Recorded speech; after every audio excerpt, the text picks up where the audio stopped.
தமிழர்களின் number one choice Tamil matrimony. A to B உங்கள் பசியார எங்கள் ருசி பேசும்.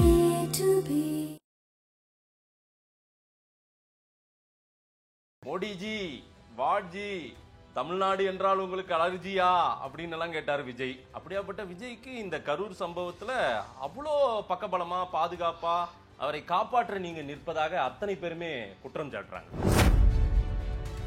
எல்லாமே விஜய் தரப்பு குற்றத்தை மட்டுமே பேசி ஒரு ப்ரெஷரை, அதான் என்ன சொல்றது, திமுக அப்படியே எஸ்கேப் பண்ணி வைக்கிற வேலையை பண்றீங்களேன்ற ப்ரெஷர்ல வந்த வார்த்தை தானே ஒழிய அவருக்குமே விஜய் எக்ஸோனரேட் பண்றதுன்றது நோக்கம் கிடையாது.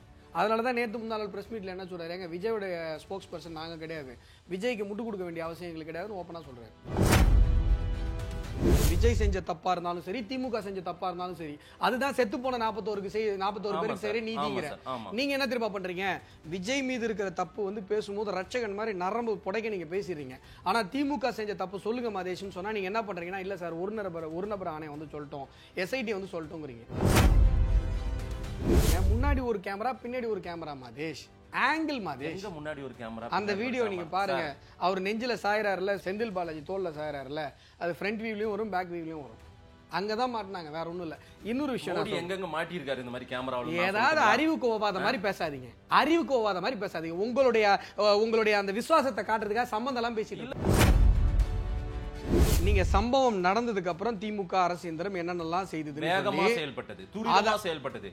இந்திய அரசியல் வரலாற்றிலே இப்படி ஒரு வேகம் எந்த அரசாங்கமே காட்டியிருக்காது. அந்த நரேட்டிவ் தான் நீங்க பண்ணிட்டு இருக்கீங்க. இந்த நரேட்டிவ்க்கு எதிராக தான் அதிமுக பிஜேபி எல்லாம் என்ன சொன்னுச்சுன்னா, இல்ல உங்க அரசு எந்திரத்துடைய ஃபெயிலியரை நீங்க மறக்க பாக்குறீங்கன்னு சொல்லுச்சு. ரெண்டு தரப்பு மேலயும் தவறு இருக்குல்ல, நீங்க அதானே சொல்லிட்டு இருக்கீங்க. கண்டிப்பா ரெண்டு தரப்பும் குற்றவாளிகள் ஓடி ஒளிஞ்சுங்கறாங்க இந்த கூட்டம். அத கேட்டிங்களா நீங்க? என்ன கேட்டிங்களா? பிஜேபி தலைவர்கள் ஒருத்தராவது பேசுங்க, எதுக்குப்பா நீங்க எல்லாம் தலைமறைவில் இருக்கீங்க, எதுக்குப்பா சுவிட்ச் ஆஃப் பண்ணிட்டு ஓடுறீங்க? ஏப்பா கரூருக்கு போல, கரூருக்கு ஏப்பா போலன்னா திரு நயனார் நாகேந்திரன் அவர்கள் நேற்று கேட்கிறாரு, லா அண்ட் ஆர்டர் இஷ்யூ வந்துருங்க விஜய் போனா. இப்ப எப்படி லா அண்ட் ஆர்டர் இஷ்யூ வரும்?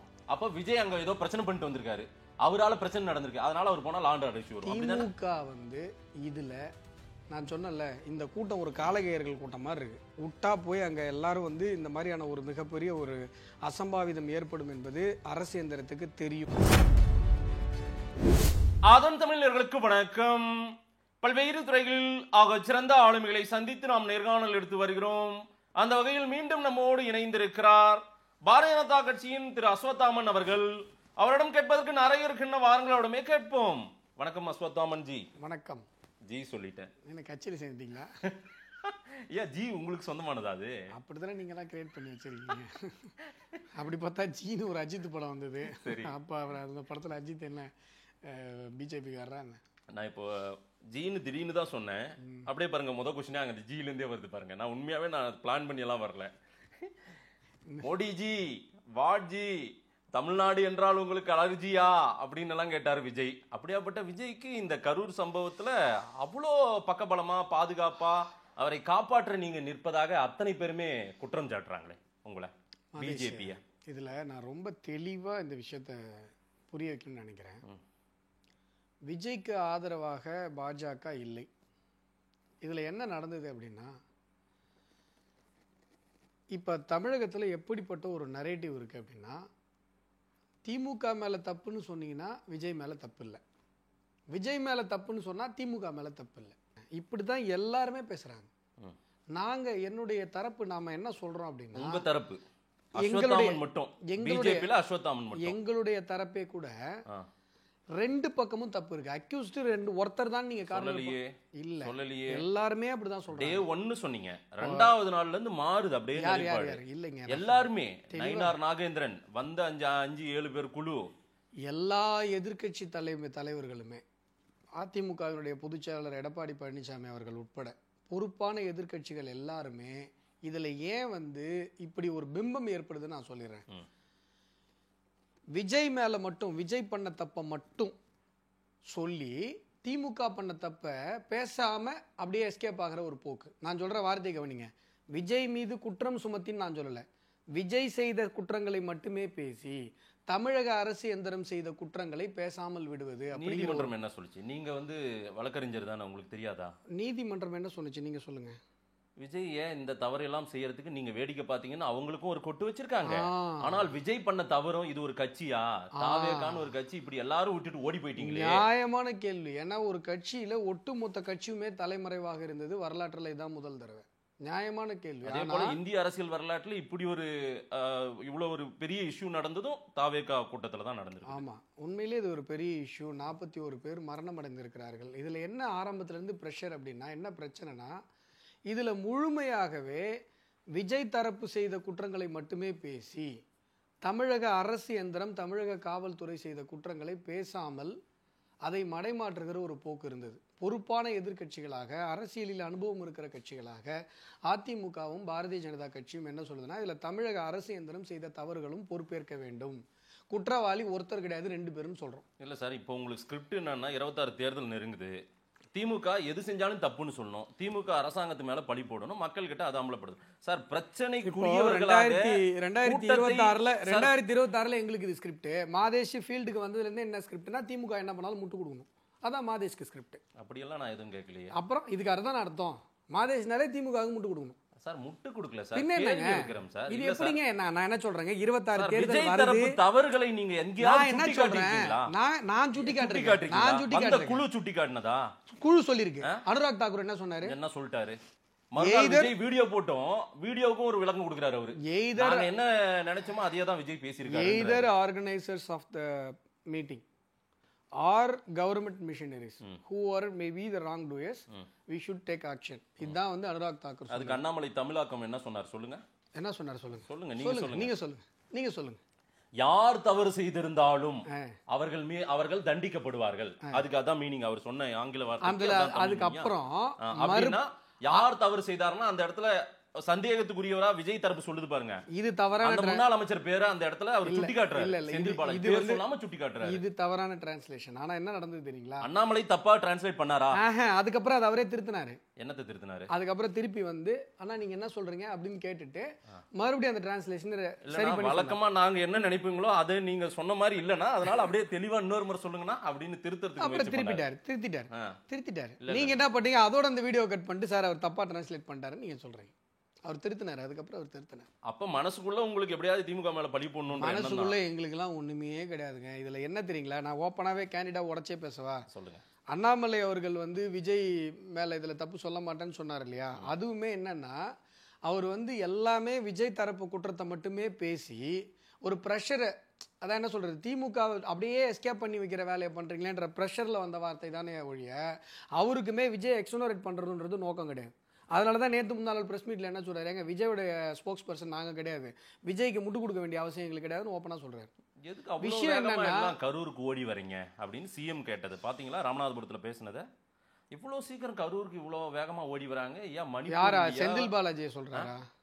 செந்தில் பாலாஜி சொல்கிறார். அன்பில் மகேஷ் கரூர் சம்பவத்துக்கு அன்பில் மகேஷ் பொய்யாமொழியை சொல்கிறாரா? செந்தில் பாலாஜியை சொல்கிறாரா? யாரை சொல்கிறாரு? அவங்கெல்லாம் இன்னைக்கு இருக்கிற அரசாங்கம் சார், அரசு இயந்திரத்துல முக்கியமானவங்க, ஆட்சியாளர்கள், அதிகாரிகள், அவங்களெல்லாம் விரைவுபடுத்தி அங்க வர்றது வந்து பெரிய விஷயம் இல்லையா? என்ன யார சொல்றாரு? மணிப்பூருக்கு மோடி போகவும் மாட்டாரு, இப்ப வரைக்கும் போல. ஏன் தமிழ்நாட்டு அமைச்சர் பெருமக்கள், முன்னாள் அமைச்சர், அந்த பகுதியை சார்ந்தவர் வேகமா ஓடுனதுல உங்களுக்கு என்ன சந்தேகம்? கள்ளச்சாராயத்துல 66 பேர் செத்து போனாங்கல்ல, அப்ப நீங்க வந்திருந்தா சந்தேகம். எல்லாரும் போயிருக்காங்க, அப்பவும் போனாங்க அமைச்சர் பெருமக்கள். கீச்சாங்க. இப்ப வரைக்கும் சாராயம் விக்கிறாங்க. ஒப்பீடே தப்பு. எப்படி தப்பு? சரி, ஒப்பீடு தப்பு. மாதேஷ் இப்ப கரெக்டா ஒரு ஒப்பீடு சொல்றேன் மாதேஷ். நான் சொல்றேன், நீங்க ஒண்ணு கீக்க வேணாம், நான் சொல்றேன். இதுக்கு நீங்க என்ன ரியாக்ஷன் கொடுக்குறீங்க நான் பார்க்கணும். இப்போ கள்ளச்சாராயத்துல இருக்கிற அந்த இன்சிடென்ட்டையும் கரூர் கடுந்துயரத்தையும் அப்படியே பொருத்தி பார்க்க முடியாது. என்ன சொல்ல வரேன்னு கேட்டாலே இந்த வார்த்தைக்கு அர்த்தம் இல்ல. சொல்லுங்க. அது ரெண்டுத்தையும் அப்படியே டைரக்டா பொருத்தி பார்க்க முடியாது. அதான் அஸ்வத்தாமனும் சொல்றேன். ஆனால் அப்படியே டைரக்டா பொருத்தி பார்க்குற சம்பவத்தை நான் சொல்றேன். பிப்ரவரி 22 பெற்றோரை கொண்டாடுவோம்னு சொல்லி மு.க. ஸ்டாலின் அவர்கள் கலந்து கொண்ட ஒரு விழா விருதாச்சலத்தில் நடந்தது.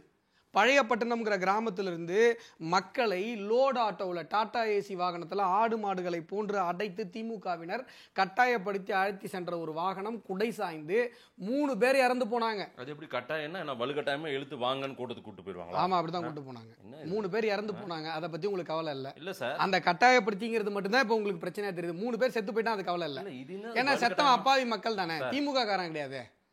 செத்தவன் அப்பாவி மக்கள் தானே. நான் அந்த நேரத்திலேயே நான் அறிக்கை கொடுத்துருந்தேன், திமுகவினுடைய கட்சி நிதியிலிருந்து 25 லட்சம் ரூபாய் இறந்தவங்களுக்கு, காயம்பட்டவங்களுக்கு 10 லட்சம் தரணும்னு சொல்லி. ஒரு இரங்கல் உங்களுக்காக வந்து 3 பேர் செத்து போனா, ஒரு இரங்கல் கிடையாது, ஒரு இழப்பீடு கிடையாது, ஒரு நிதி உதவி கிடையாது, செத்தவன் வீட்டுக்கு வந்து எவனும் பார்க்கவும் கிடையாது. அப்படியே இந்த சம்பவத்தோடு பொருத்தி பார்க்கக்கூடிய ஒரு நிகழ்வு. ஏன் திமுக செய்யல? இப்போ கள்ளக்குறிச்சி எப்படி பொறுத்துனீங்க அதை கேக்குறேன். கள்ளக்குறிச்சி எப்படி பொறுத்தனா சார், ஒரு அரசு எந்திரம் சார், பொறுப்பு அமைச்சர்கள் சார், உடனே வரணும் சார். வரலையே சார், கண்டுக்குட்டியே 2 நாள் கழிச்சு தான் சார் கைது பண்ணீங்க. இப்போ வரைக்கும் கிட்னி திருடல திராவிட ஆனந்தனை கைது பண்ணல சார். இங்க 41 பேர் செத்து போயிருக்காங்க, அங்க ஆயிரக்கணக்கான பேர் கிட்னி இழந்துட்டு இருக்காங்க, ஒரு கிட்னியோட வாழ்ந்துட்டு இருக்காங்க. அவங்களும் என்னைக்கு கள்ளக்குறிச்சியோட இதை எப்படி பொருத்தி பேசுறீங்க அப்படின்னு எனக்கு தெரியல. எனக்கு மக்களுக்கு புரியும், நான் என்ன சொல்றேன்னு மக்களுக்கு புரியும். அதுவும் 66 பேர் உயிர் தான் திருட்டுத்தனமா போய் கள்ளச்சாராயத்தை குடிச்சு சேர்த்திருக்கான். திருட்டுத்தனமா கள்ளச்சாராயம், வெளிப்படையா கள்ளச்சாராயம் வித்தவன் கோர்ட் வாசல்ல கள்ளச்சாராயம். அப்படி கிடையாது சார், ஒரு நடிகரை போய் பார்க்க போய் இவ்வளவு பேர் செத்துருக்கான் சார். கண்டிப்பா சார், அந்த நடிகனை குற்றம் சொல்லுங்க சார், இதெல்லாம் ஏன்ட்ட எதிர்பார்க்காதீங்க. ஆரம்பத்துல என் ஸ்டாண்ட் கிளியரா இருக்கு. நீங்க போன டீம், கரூருக்கு போனவங்க, அண்ணாமலை உட்பட டிரான்ஸ்லேட் பண்ணவங்க, அவங்க எல்லாம் பேசின டோன் என்ன டோன் நாங்க ஆரம்பத்துல காப்பாற்றும் எண்ணம் எங்களுக்கு இல்லைன்னு அண்ணாமலை சொல்ற அளவுக்கு ஏன் வருது? அதே போல விஜய் நீங்க கேள்விகளை தொடர்ந்து அண்ணாமலை கிட்ட கேட்கும்போது ஒரு நாள் ஒரு கட்டத்துல அசுவை ஆயிட்டார். அவரு என்ன இது எது எடுத்தாலும் விஜய் நான் என்ன வந்து மார்க்கெட்டிங் அதிகாரியா விஜய்க்குன்னு பேசுறேன். அப்புறம் என்னங்க நீங்களே தான் சொல்றீங்க அசுவை ஆயிட்டாருன்னு? இல்ல அப்ப அந்த அளவுக்கு நம்ம வந்து அந்த அளவுக்கு முட்டு கொடுத்துருக்கோம். நீங்க என்ன சொன்னீங்களா அதே போல அந்த அளவுக்கு பிஜேபி விஜய்க்கு முட்டு கொடுத்துருக்கோம். இல்ல, நாங்க திமுகவை கையை உயர்த்தும் போது நீங்க விஜய்க்கு முட்டு கொடுக்குறீங்களான்னு கேட்டு திமுகவை காப்பாத்த நீங்க அசிங்கமா முயற்சி பண்றீங்க. புரியுதா என்ன நடக்குதுன்னு? இதுல என்ன சார் அசிங்கம் சொல்லுங்க? இதை விட அசிங்கம் என்ன சார்? 41 உயிர் போயிருக்கு, 41 உயிர் இழந்தாங்கல்ல, அவங்களுக்கு நீங்க நியாயமா நிக்கணும்னு சொன்னா குற்றம் செய்தவர்கள் எல்லாரையும் உள்ள குற்றவாளி கூண்டல நிப்பாட்டணுமா சார்? தனி ஆணையம் எஸ்ஐடி ஒன்னு போட்டிருக்காங்க, எல்லாமே நடந்திருக்குல்ல. இன்னைக்கு இந்த மாதிரி ஒரு ப்ராப்ளம் நடந்து நள்ளிரவில் சிஎம் வேக வேகமா தனி பிளைட்ல போய் அங்க போய் அந்த முகாமிட்டு 3:30 மணிக்கு பிரஸ் மீட் எங்கேயாவது நடந்திருக்கா? எத்தனை பிரச்சனை பிஜேபி ஆளும் மாநிலங்கள்ல, எவ்வளவு பிரச்சனை. நீங்க திமுக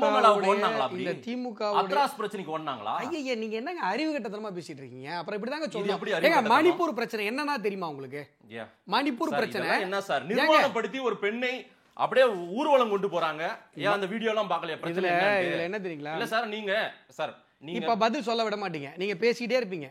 ஏன்னா பதில் சொன்னா பயம். மணிப்பூர் பிரச்சனைக்கு இந்த மாதிரி போனாங்களா? இப்ப மணிப்பூர் பிரச்சனைக்கு நான் பதில் சொல்லணுமா வேணாமா மாதேஷ்க்கு?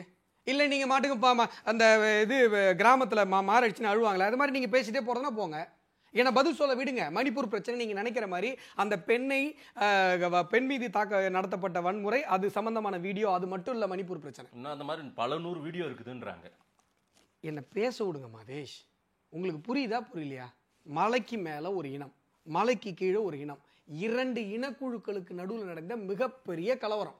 ஒரு சம்பவம் 2 சம்பவம் கிடையாது, அது மிகப்பெரிய கலவரம். அந்த ஒரு குறிப்பிட்ட இனக்குழுவுக்கு ஆயுதங்கள் கிடைச்சிருச்சு. பார்டர் ஸ்டேட் துணை ராணுவம் போய் கிட்டத்தட்ட 6 மாதங்களாக அங்க படிப்படியாக அமைதியை கொண்டு வந்து இன்றைக்கு பூரண அமைதி வந்திருக்கிறது.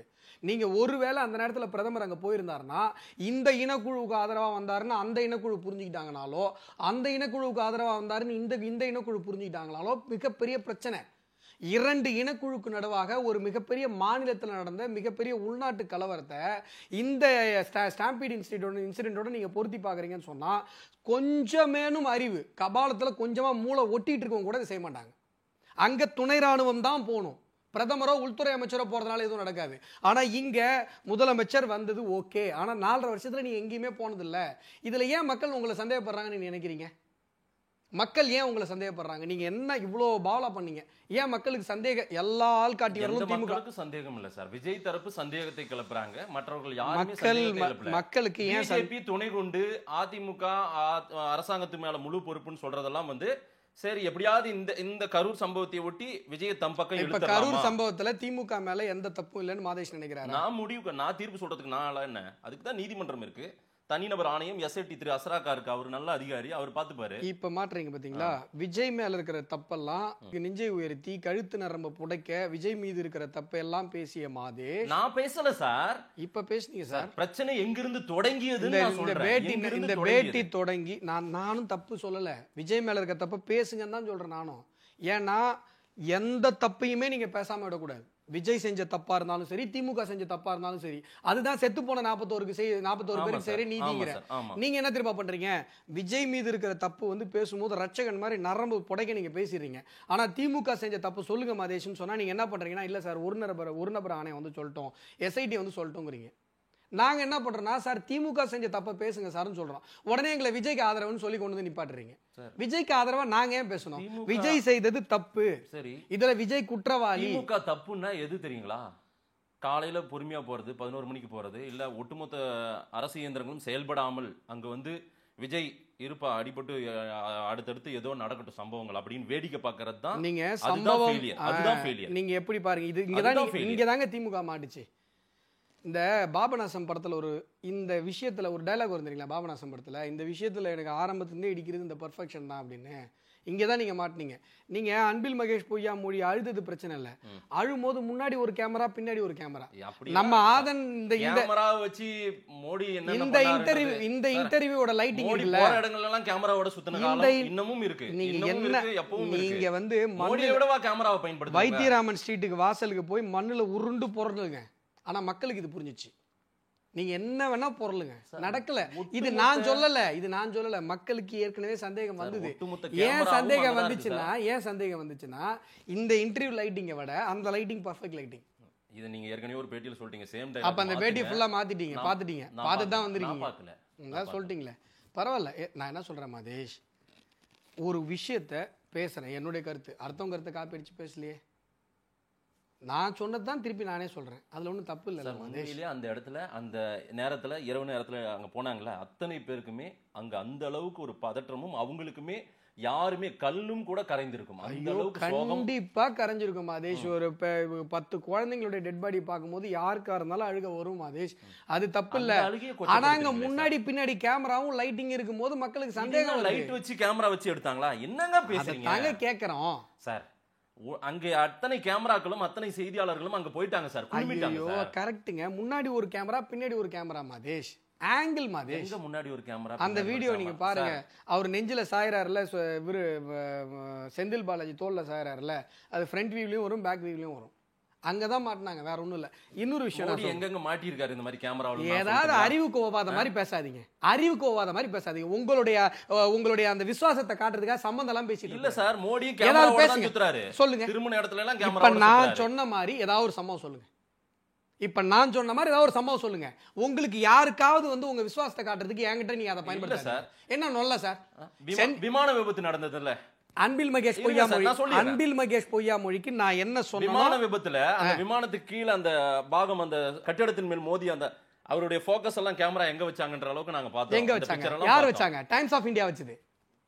யார் வச்சாங்க? இந்த மாதிரி அழுவ விட்டு முன்னாடி ஒரு கேமரா பின்னாடி ஒரு கேமரா பர்ஃபெக்ட் லைட்டிங். மோடி கேமராமேனும் அங்க இருந்தார் சார். பாத்தீங்களா? இதுதான் நீங்க உங்களுக்கு என்னன்னா அன்பில் மகேஷ் பொய்யா மொழிகிட்ட உங்க விசுவாசத்தை காட்டணும். உடனே சார் இல்ல சார் நாங்க உடனே பாருங்க, இதை விட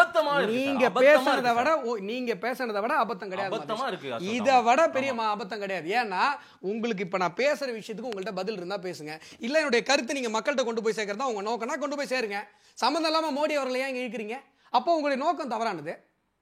அப்ப நான் கேட்கும் போது உங்களுக்கு சொல்றதுக்கு விஷயம் இல்ல, ஏதோ சார் விமான விபத்துல சார் அந்த விமானத்தோடைய அந்த பாகத்துக்கு நடுவில் ஒரு கேமராமேன் போட்டோ எடுத்து சார். நான் சொல்றது என்ன, நீங்க சொல்றது என்ன? அதையும் ஒரே ஏர்ல போட்டுவீங்களா? ஒரே ஏர்ல போட்டா மக்கள் உங்களை ஒத்துப்பாங்களா? ஒரு இஷ்யூ. சரி, இதுல இன்னொரு விஷயம் சொல்றேன், இதுக்கு என்ன முட்டு கொடுக்குறீங்கன்னு பாப்போம். இல்ல சார், ஒரு பெரும் துயரம் அங்க நடந்திருக்கு. பெரும் துயரம் நடந்திருக்கு. அதுவும் அரை மணி நேரத்துல ஸ்பாட்ல 1 மணி நேரத்துல அங்க போயிட்டாங்க. இறந்தவர்களுக்கு அங்க போய் கேமராமேனோட கூட்டி போனாங்க. என்ன வன்மம்? அப்ப கேமராமேனே இல்ல, ஆனா போட்டோ வந்துச்சு. நான் கேக்குறது உங்களுக்கு இருக்கிற 100 பேர் இப்ப எல்லாம் போன் வச்சிருக்கறவங்க எல்லாம் வீடியோ எடுக்கறாங்க சார். ரொம்ப சக்சஸ்ஃபுல்லா நீங்க என்ன பண்றதா நினைச்சிட்டு இருக்கீங்க. ஆனா இந்த கேம் என்கிட்ட வேலைக்கு ஆகாது. நீங்க சம்பவம் நடந்ததுக்கு அப்புறம் திமுக அரசு இயந்திரம் என்னென்னலாம் செய்தது, வேகமா செயல்பட்டது, துரிதமா செயல்பட்டது. இந்திய அரசியல் வரலாற்றிலே இப்படி ஒரு வேகம் எந்த அரசாங்கமே காட்டி இருக்காது. அந்த நரேட்டிவ் தான் நீங்க பண்ணிட்டு இருக்கீங்க. இந்த நரேட்டிவ்க்கு எதிராக தான் அதிமுக பிஜேபி எல்லாம் என்ன சொன்னுச்சுன்னா, இல்ல உங்க அரசு இயந்திரத்துடைய ஃபெயிலியரை நீங்க மறக்க பாக்குறீங்கன்னு சொல்லுச்சு. நீங்க உடனே என்ன பண்ணிட்டீங்க, விஜய்க்கு ஆதரவா பேசுறாங்கன்னு சொல்லி மடைமாற்றி இது கூட்டணிக்காக பண்றாங்க, வெங்காயத்துக்காக பண்றாங்க, வெள்ளை பூண்டுக்காக பண்றாங்கன்னு உங்க நரேட்டிவா பண்ணிட்டு இருக்கீங்க. ஆமா சார். என்ன வாமாஞ்சா இந்த நாள் வரைக்கும் திரு டிடிவி தினகரன் இப்ப நீங்க நடுநிலையான சிந்தனையாளரா இருந்தா இப்ப என்ன தெரியுமா கேட்டிருக்கணும்? சார் சம்பவம் நடந்ததுக்கு அப்புறம் நான் பேசுறேன் என் மேல குற்றம் சாட்டுறீங்கல்ல, சம்பவத்துக்கு முன்னாடின்னு தானே நீங்க சொல்ல வரீங்க, என்ன உங்க குற்றச்சாட்டு சொல்லுங்கன்னு கேட்டிருக்கணும். நீங்க சத்தியம் பண்ணி சொல்றேன், இன்டர்வியூ 40 நிமிஷம் போனாலும் நீங்க அந்த பாயிண்ட்டுக்குள்ள என்ன போக விட மாட்டீங்க. ஏன்னா உங்களுக்கு தெரியும் உங்க நரேட்டிவ் என்னன்னா ஆஃப்டர் சம்பவம். சார் சம்பவம் ஆசா மூசா கிடையாது. சம்பவத்துக்கு முன் நீங்க வர மாட்டீங்க, சம்பவத்துக்கு பின் தான் வருவீங்க. ஏன்னா உங்க நரேட்டிவ் அது. சம்பவத்துக்கு முன்பு என்ன நடந்தது? ஸ்டாம்பேட் நடந்தது. மிகப்பெரிய கூட்ட நெரிசலை கொண்டு வந்து அங்க திணிச்சு வச்சிருந்தாங்க. போலீசார் எச்சரிக்கை கொடுத்தாங்க, டிஎஸ்பி உள்ள போவாதீங்க, நீங்க முந்தி போவாதீங்க, கூட்ட நிலைமை கேஷுவாலிட்டியா மாறிடணும்னு சொல்லியிருக்காங்க, எச்சரிக்கை கொடுத்திருக்காங்க. அதையும் மீறி போயிருக்காங்க. திடீர்னு ஒரு கூட்டம் வந்ததுங்க அப்படின்னு சொல்றாங்களே, அந்த மக்கள் பேசின வீடியோக்கள் நான் ஒரு 10 வீடியோ எடுத்து காட்டுறேன். எங்க சேனல் நேற்று வரையிலுமே எடுத்துட்டு இருக்காங்க. அங்க போய் அங்க அந்த மக்கள் அந்த துயரம் நடந்த வீட்டுக்குள்ளார எடுத்திருக்காங்க. நான் வீடியோ காட்டுறேன் பாருங்க. குட் பை என்ன சொல்றாங்க அதுல? சார் ஒரு கூட்டம் திடீரென விஜய் வாகனம் வந்த உடனே எல்லாரும் ஒட்டுமொத்தமா எங்களையும் ஒட்டுமொத்தமா நெரிசலுக்கு சிக்கலுக்கு ஆளாக்குனதே அந்த கூட்டம் தான் சார் அப்படின்னு சொல்றாங்க அவங்க. ஏற்கனவே ஒரு நெரிசல் இருந்திருக்கு, ஆனால் இது வந்து இன்னும் அதிகப்படியான ஒரு நெரிசல் விஜய் வாகனத்தோட வந்தது கூட்டம் அப்படின்றாங்க. அதில் தான் நாங்கள் சிக்கிட்டோன்றாங்க. Perfect Madhesh, super. இவ்வளோ நேரம் உங்களை பேச விட்டதே அதுக்கு தான். நல்ல கவனிங்க. விஜய் ஃபஸ்ட்டு தவறு சொல்கிறேன். புஷி ஆனந்த் வந்து 12 மணிக்கு விஜய் வருவார்னு சொல்லி ப்ரெஸ் மீட்டில் சொல்கிறார். ஆனால் பர்மிஷன் எத்தனை மணிலேருந்து எத்தனை மணி வரைக்கும் வாங்கியிருக்காங்க? 3 மணிலேருந்து 7 மணி வரைக்கும். 10 மணி வரைக்கும். 10 சரி, 3 மணிலேருந்து 10 மணி வரைக்கும் வாங்கியிருக்காங்க. 12 மணின்னு அவங்க சொல்கிறாங்க. இப்போது உளவுத்துறை இது நோட்ஸ் எடுத்திருக்கும். 12 மணின்னு சொன்னதை ஒன்று நீங்கள் அவங்ககிட்ட சொல்லி திருப்பி தப்பு. புஷி ஆனந்த் பண்ணது மிகப்பெரிய தப்பு. அதை எந்த பிஜேபி தலைவர்களாவது இதை குறிப்பிட்டு? நான் பிஜேபி தலைவர் தான். திரு அஸ்வத்தாமன் அங்க போனவங்களை நான் என்னமோ பக்கத்து கட்சி மாதிரி ட்ரீட் பண்றத முதல்ல போன அந்த 7 பேர் குழுவா 5 பேர் ஹேமமாலினி குழு இத சொன்னாங்களா? 12 மணிக்கு இவங்க அபிஷியலா அனௌன்ஸ் பண்ணிருக்கீங்க. அதை எடுத்து திரு அண்ணாமலை அவர்கள் டிரான்ஸ்லேட் பண்ணாரு. அதை காட்ட தெரியாதா? சொன்னாங்க. நீங்க உங்களுக்கு தேவையானதை மட்டும் வெட்டி வெட்டி போட்டுக்கிட்டீங்க. அவங்க சொன்னாங்க. நான் சொல்றேன் 12 மணிக்குன்னு சொல்லி புஷி ஆனந்த் அனௌன்ஸ் பண்ணது தவறு. ஆனா அடுத்த தவறு என்னன்னு சொல்றேன். காவல்துறை என்ன பண்ணிருக்கணும்? 3 மணிலேருந்து 10 மணி வரைக்கும் பர்மிஷன். சரியா? 3ஆ 4ஆன்னு எனக்கு டவுட்டாக இருக்குது. 3 மணிலேருந்து 10 மணி வரைக்கும் உங்களுக்கு பர்மிஷன். 3 மணிக்கு முன்பாக அங்கே கூட்டம் கூடியதை தடுத்திருக்க வேண்டும். உங்களுக்கு கூட்டம் கூட இங்கே அனுமதி இல்லைன்னு சொல்லியிருக்கணும். ஒன்று, விஜய் கூட்டத்துக்கு இந்த மாதிரி ஏகப்பட்ட சிக்கல் கொடுக்குறாங்கன்னு தமிழிசையும் காவல்துறை தமிழிசை சவுந்தரராஜன் காவல்துறை தலைவர் அவங்க பேசியிருக்காங்க. காவல்துறை சப்போர்ட் பண்ற மாதிரி பேசியிருக்காங்க கடந்த சில கூட்டங்களுக்கு. இந்த மாதிரி பிரச்சாரத்துக்கு போகும்போது காவல்துறை திமுகவுக்கு நம்ம இப்படி பண்ணா அவங்களுக்கு அரசியல் ரீதியா பிரஷர் வரும்லாம் யோசிக்க கூடாது. காவல்துறை என்பது மக்களுக்கு நன்மை செய்வதற்காகத்தான் இருக்கே, திமுக கட்சிக்கு நன்மை செய்வதற்காக இல்லை. இதான் சட்டம். உங்களுக்கு மறந்தே போச்சு அந்த விஷயம். இல்ல விஜய் அடுத்த தவறு என்ன சொல்லவும் விஜயும் சொல்லவும் ஆமா ஏன் விஜய் பேசிட்டு போட்டுமே நல்லா தமிழிசை சவுந்தரராஜன் பேசியிருக்காங்க. இப்ப நான் என்ன சொன்னேன்? பதில் சொன்னேன்ல, உங்களுக்கு திமுக கட்சி மேல குறை வந்துடும், அதுக்காக நான் இதை விட்டுட்டேன் அப்படின்னு காவல்துறை சொல்லக்கூடாது, சொல்ல முடியாது. அடுத்த தவறு என்ன சொல்ல அவருக்கு துணை கொண்டு நின்னீங்கல்ல சார் சில விஷயங்களுக்கு. இப்ப திமுக செஞ்ச தவறு மக்கள்கிட்ட போயிடக்கூடாது. இதுதாங்க பிரச்சனை. இதுக்கு தாங்க இப்ப அன்னைக்கு அண்ணாமலை அன்னைக்கு வெடிச்சியாப்பா விஜய் கார்னர் பண்ணாதீங்கன்னு சொன்னதுக்கு காரணம் என்னன்னா, நீங்க திமுக செஞ்ச தப்ப சொல்ல விட மாட்டீங்க. அவரை ஒரு 1-to-1 பேட்டிலே உள்ள பிரஷர். பிரஸ் மீட்ல என்ன ஆகும்? பிரஸ் மீட்ல என்ன ஆகும்? 10 பேர் நீங்க கேள்வி கேட்பீங்க. இல்ல திமுக செய்யும் தவறுகள், திமுக தவறு செய்ததாக நீங்க சொல்றதெல்லாம் நாங்க ஒளிபரப்புறதே செய்ததாக உங்களுடைய வார்த்தைகள் கவனிங்க. செய்ததாக. ஏன்னா திமுக செஞ்ச தப்பு மக்களுக்கு தெரிஞ்சிடக்கூடாது. விஜய் செஞ்ச தப்பு மக்களுக்கு தெரியணும். நானே சொல்றேன் தெரியணும். அதுதான் ஜஸ்டிஸ் ஃபார் விக்டிம்ஸ். ஆனா திமுக செஞ்ச தப்பும் தெரியணும். ஒரு தரப்பு தப்பு மட்டும் தெரியுது, ஒரு தரப்பு தப்பு தெரிய மாட்டுது. நானே சொல்றேன் விஜய் தரப்பு என்னென்ன தப்பு பண்ணுச்சு நான் உங்களுக்கு ஒரு பாயிண்ட் பை பாயிண்ட் சொல்றேன். இத வந்து உங்க குழு பிஜேபி குழுவும் இத பேசல சரியா, அண்ணாமலையும் இதை சரியா பேசல, நயினார் நாகேந்திரன் அவர்களும் பேசல. நேற்று வரைக்கும் அண்ணாமலை அவர்கள் இருங்க சார் நான் சொல்றேன் கேளுங்க. அண்ணாமலை அவர்கள் இதை சரியா பேசல, நானே ஒத்துக்கிறேன். ஆனா அவருக்கு பிரஷர் இருந்திருக்கும் அந்த டைம்ல. திமுக பண்ண தப்ப வெளில சொல்ல என்ன விட மாட்டீங்க அப்படிங்கிற ஒரு பிரஷர்னால தான் அவர் அந்த ஒரு ஸ்டாண்ட் எடுத்தார். ஏன்னா அந்த டைம்ல அப்பதான் அட்ராக்ஷனை நீங்க சீக் பண்ண முடியும். ஓன்னு கத்தனா தான் எல்லாரும் பார்ப்பீங்க, அதுக்கப்புறம் விஷயத்த சொல்லணும். அது அந்த நேரத்தில் அவருக்கு இருந்த ப்ரெஷர். அதனால தான் இப்போ என்ன சொல்றாரு, எங்களுக்கு வந்து நீங்க கூட சொன்னீங்களே அசூயை ஆயிட்டாரு அப்படின்னு சொல்லி. அந்த அசூயைக்கு நீங்க சொல்ற சோ கால்டு அசூயைக்கு காரணம் என்னன்னா, இது எங்க வேலை இல்லை, எங்க நோக்கம் திமுக பண்ண தப்ப சொல்றது. அதுக்காக விஜய் பண்ண தப்ப நாம வந்து எக்ஸ்னோரேட் பண்றோமா? கிடையவே கிடையாது. ஆமா, வைகாரியஸ் லைபிலிட்டி வரும். எப்படி எக்ஸ்னோரேட் பண்ண முடியும்? இதான் சாக்குன்னு இந்த பிரச்சனையில இருந்து விஜய் இழுத்து உள்ள போட்டுறலாம்னு பிஜேபி நினைக்கிறதா அத்தனை பேருக்கு சந்தேகம் வருது. இதான் சாக்குன்னு சொல்லி இந்த அரசியல் விமர்சனத்தை எங்க மூலமா வைக்கிறது மூலமா எங்களை அமைதிப்படுத்தி திமுக தப்பிக்க வைக்கலான்றது உங்களுடைய நோக்கம். அப்படின்னு சொல்ற சார். திருமாவளவனுக்கு பெருத்த சந்தேகம். திருமாவளவன் நீங்க திருமாவளவன் இழுத்துட்டு வராம இருந்தா கூட பாக்குறவன் 2 பேரும் நம்பியிருப்பான். அவர் இட்டுட்டு வந்தீங்க பாருங்க, அப்பதான் உங்க ஆஹா புரிஞ்சிச்சியா அப்படின்னு முடிவு பண்றோம். ஏன்னா திருமாவளவன் யாருன்னு தமிழ்நாட்டுக்கே தெரியும். இப்ப நான் சொல்றது மக்களின் தலைவர். அதான் இப்படி நீங்க சொன்னாதான் நீங்க யாருன்னு மக்களுக்கு தெரியும். புரியுதா? திருமாவளவன் யாருன்னு மக்களுக்கு தெரியும். திருமாவளவனுக்கு மக்களின் தலைவர் சர்டிஃபிகேட் கொடுத்தா மாதேஷ் யாருன்னு மக்களுக்கு தெரியும். மக்கள் ஓட்டு போட்டு அவரை பார்லிமெண்ட்டுக்கு அனுப்புறாங்க, உங்களை அனுப்புறதில்ல, அவ்வளவுதான். ஆமா, கூட்டணி இல்லாம தனியா நின்று ஜெயிச்சிட்டாங்க. அப்படியே மக்கள் ஓட்டு போட்டு அனுப்பிட்டாங்க. அவர் தனி சின்னத்திலே நின்று வெற்றி பெற்றவர் தெரியும்ல. தனியா நின்று வெற்றி பெறல தெரியும்ல. அங்க தாமரையில் நின்னாவே வெற்றி பெற முடியாது. தனியா நின்று தாமரையில் நின்று எத்தனை எம்பி போயிருக்காங்களா இல்லையா? 2014 இங்க எம்பி போனாங்களா இல்லையா தாமரையில் நின்று? அப்புறம் எதுக்கு இந்த ஏன் இந்த பித்தலாட்டம், ஏன் இந்த நயவஞ்சகம், ஏன் இந்த வன்மம், ஏன் இந்த வைத்தறிச்சல்? வன்மம், வைத்தறிச்சல், பொறாமை, நயவஞ்சகம் பட்டுக்கிட்டே இருங்க. நாங்க இதே சட்டசபையில நாங்க எங்க கொடி பறக்க தான் போகுது, நடக்க தான் போகுது. அன்னைக்கு வரைக்கும் நீங்க இப்படியே புலம்பிட்டே இருக்கீங்க. அதை பத்தி ஒண்ணும் இல்ல. இப்ப எவ்வளவு சக்சஸா சம்பவத்திற்கு முன்பு திமுக செய்த தவறுகளை நான் பட்டியலிட்டு இருந்தேன். என்ன திருமாவளவனை கூட்டு வந்து அந்த பக்கம் கொண்டு போய் இப்படி கொண்டு போய் சக்சஸ்ஃபுல்லா டைவர்ட் பண்றதா நினைச்சிட்டு இருக்கீங்க. ஆனா நடக்காது. 2வது தவறு என்னன்னு சொல்றேன் கேளுங்க. விஜயோடைய வாகனம் உள்ள வருது. விஜய் என்ன பண்ணிடுறாருன்னா, அவரு அந்த லைட் ஆன் பண்ணி அந்த ஃப்ரண்ட்ல உட்கார்ந்து இருந்தாருன்னா அங்க இருந்தவன்லாம் என்ன பண்ணிருப்பான்னா விஜயை பார்த்துட்டு கிளம்பிருப்பான். ஏன்னா பாதி பேர் வந்து விஜயை சும்மா பார்க்க வந்தவங்க தான். நடிகர் குழந்தைங்களை கூப்பிட்டு அங்கே கூப்பிட்டு இங்கே கூப்பிட்டு பார்க்க வந்தவங்க தான். பார்த்துட்டு போயிருப்பாங்க. விஜய் என்ன பண்ணுறாரு, லைட் ஆஃப் பண்ணிட்டு உள்ளே போயிடுறாரு. அந்த வேன் வந்துருச்சு, விஜய் வந்துட்டாரு, சரி கொஞ்ச நேரத்தில் போய் லைட்டை போடுவார்னு நினச்சிட்டு எல்லாரும் நீங்கள் சொன்னீங்கல்ல வெளியிலேருந்து ஒரு 5000 பேர் உள்ளே வந்து ஏற்கனவே ஃபுல் பேக்கடாக இருக்குது, வெளிலேருந்து உள்ளே வந்து இவங்க உள்ளே அமுக்கிட்டாங்க அப்படின்னு. உண்மை அதுதான். அரசு தரப்பு இதை தான், இந்த வாதத்தை தான் எடுத்து வைக்கிறாங்க. உண்மை. ஆமாம். ஏன் இதை வந்து உங்க குழு வந்தது? இப்போ நான் சொல்ல வரேன்ல சார், எனக்கு கேள்வி இல்லன்னு இல்ல, நான் ஏற்கனவே பிஜேபி குழுவை மையப்படுத்தினா அவங்க அஸ்வத்தாமன் பேசுற மாதிரி அவங்க பேசலையேன்ற ஏற்கனவே நான் கொடுத்த பேட்டி நீங்க பாத்துட்டீங்க. அந்த உண்மை தெரியக்கூடாது தான் இப்ப பண்றீங்க. உங்ககிட்ட உட்கார்ந்தா தான் நிறைய பேர்ட்ட போய் சேரும்.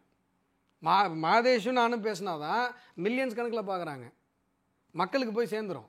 நீங்க அதனால தான் என்ன பண்றீங்கன்னா அதை என்ன சொல்ல விட மாட்டீங்க. இல்ல சார், பிஜேபி குழு இவ்வளவு ஓபனா பேசணும் எதிர்பார்க்கல. சாலையில அவர் வண்டி வரும்போது அவர் லைட்டை போட்டு உட்கார்ந்தா அந்த மக்கள் கூட்டம் கலைஞ்சிருக்கும். இதுதான் அரசு தரப்பு வாதம். ஆமா, திமுக வைக்கும் குற்றச்சாட்டு, திமுக கூட்டணி கட்சிகளும் வைக்கிற குற்றச்சாட்டு. அடுத்து நான் ஒரு குற்றச்சாட்டு திமுக மேல வைக்க போறேன், அது உங்களுக்கு தெரிஞ்சு போச்சு. அதுக்கு தான் இந்த பதட்டம். இல்ல சார், அப்ப பதட்டம் இல்ல, அப்ப அமைதியா இருங்க. நான் இயல்பா கேட்டுட்டு இருக்கேன். அப்ப இயல்பா நான் சொல்றேன் கேளுங்க. பொதுவாக ஒரு இன்டெலிஜென்ஸ், ஒரு போலீஸ் எப்படி வேலை செய்யும், ஒரு மோடஸ் ஆபரண்டி அப்படின்னு உங்களுக்கு நல்லா தெரியும், தெரியாமலாம் கிடையாது. இப்போது நானே இப்போ ஒரு கிராமத்துக்கு போகிறேன், ஒரு குக்கிராமம், ஒரு ரிமோட் வில்லேஜுக்கு போய் ஒரு ப்ரெஸ் மீட் கொடுக்குறேன்னு வைங்களேன், மீடியா வராதாங்க, ஆனால் இன்டெலிஜென்ஸ்லேருந்து ஆஃபீஸர்ஸ் வருவாங்க. என் கூட வர்றவன் நான் பேசுகிறத ரெக்கார்ட் பண்ண மாட்டான், ஆனால் போலீஸ் வந்து ரெக்கார்ட் பண்ணணும். நான் என்ன பேசுகிறேன், மக்கள் என்கிட்ட என்ன பேசுகிறாங்க எல்லாம். இப்போ அத்திப்பாக்கத்தில் ஊராட்சி மன்ற தலைவர் சூசைட் பண்ணிட்டாரு, முழுமையாக இன்டெலிஜென்ஸ் வந்து நான் பேசுனதை ரெக்கார்ட் பண்ணிச்சு. அவங்க கையில் ஃபோனோ கேமராவோ இல்லைனாலும் நோட்ஸ் எடுத்துப்பாங்க. இப்போ மேல் பாதி போனேன், நான் போனதுலேருந்து முதல் எழுத்துலேருந்து கடைசி எழுத்து வரைக்கும் மக்கள் என்கிட்ட என்ன பேசினாங்க எல்லாம் வரும். எல்லாம் இன்டெலிஜென்ஸ் எடுத்து ரிப்போர்ட் அனுப்பிடுவாங்க. இப்போ கூட்டத்துக்குள்ளே ஆளுங்க இருப்பாங்க, வாக்கி டாக்கியோடு இருப்பாங்க. இங்கே இவ்வளோ கூட்டம், மேலேருந்து ஒரு 1000 பேர் வந்தால் கூட இந்த கூட்டம் வந்து பஸ்ட் ஆகிடும், இங்கே வந்து கேஷுவாலிட்டி வர்றதுக்கு வாய்ப்பு இருக்குது. உள்ளே இருக்கிற ஆஃபீஸ் சொன்னாங்க 4 மணிக்கே இதை எச்சரிச்சிருக்காங்க சார். வரேன் சொல்கிறேன். உள்ள இருக்கிற இந்த இடத்துல திமுக இல்ல அதிமுக ஆட்சியா இருந்தாலும் நான் இதே கேள்வி தான் வச்சிருப்பேன். நீங்க புரிஞ்சுக்காம பேசுறீங்க. இப்போ நீங்க கேள்வி வைக்கல, என்ன பதில் சொல்ல விடாம தடுக்கிறீங்க. நான் தடுக்கல சார், நான் இந்த விஷயத்த சொல்லக்கூடாதுன்னு உங்களுக்கு பயம். விஜய் இப்ப காப்பாத்தினா மட்டும் உங்க கூட வந்துட மாட்டாரு. அவரு உங்களை கொள்கை எதிரின்ட்டாரு. நீங்களும் அவரும் அங்க, அவர் அங்கன்னா நீங்க இங்க. சரிங்களா? ரொம்ப கேவலமா அரசியல் பண்றீங்க. நான் கேவலமா பண்ணல, இதை விட கேவலமா அரசியல் பண்றீங்க நீங்க. திரு ஸ்டாலின் அவர்கள் சந்தேகப்படுறாரு முதலமைச்சர்.